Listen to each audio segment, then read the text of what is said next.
le burn-out en milieu professionnel. C'est autour de cette thématique que le cabinet de psychologie Psychodome et TNN Consulting a organisé une table ronde le 10 octobre 2024 à Yaoundé, à l'occasion de la Journée mondiale de la santé mentale, commémorée chaque 10 octobre. C'est une grande satisfaction.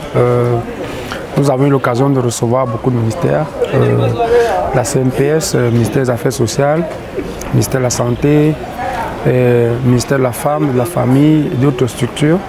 Encore appelé épuisement professionnel, le burn-out se manifeste par un épuisement émotionnel ou stress chronique, une dépersonnalisation caractérisée par un repli sur soi et une tendance à s'irriter contre les autres, les difficultés de concentration au travail, voire la perte d'intérêt pour son travail. Une situation qui n'est pas sans conséquences. Si le travailleur n'est pas pris en compte au départ du processus décisionnel, au départ du processus de la tâche, au départ du processus de la productivité, vous êtes d'accord qu'il y aura des écueils. Et s'il y a des écueils, il y aura un impact négatif sur la productivité.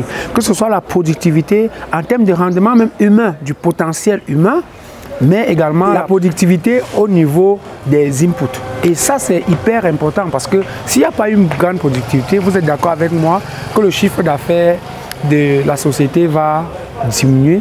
La prévention du burn-out ne doit plus être un luxe, mais une priorité pour toute organisation souhaitant maintenir une force de travail saine et productive. L'Organisation mondiale de la santé recommande aux chefs d'entreprise et aux administrations de mettre en œuvre des politiques de prévention et de prise en charge du burn-out.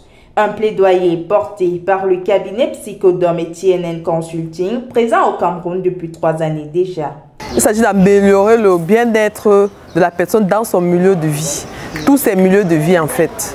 Si quelqu'un vit bien à la maison, il aura un bon rendement au travail. On veut guérir la société, on veut que toute la société se rende compte de ce que la santé mentale est utile pour son développement ultime, donc son développement global. Pour rappel, en mai 2024, l'Organisation mondiale de la santé a déclaré considérer désormais le burn-out comme un phénomène lié au travail.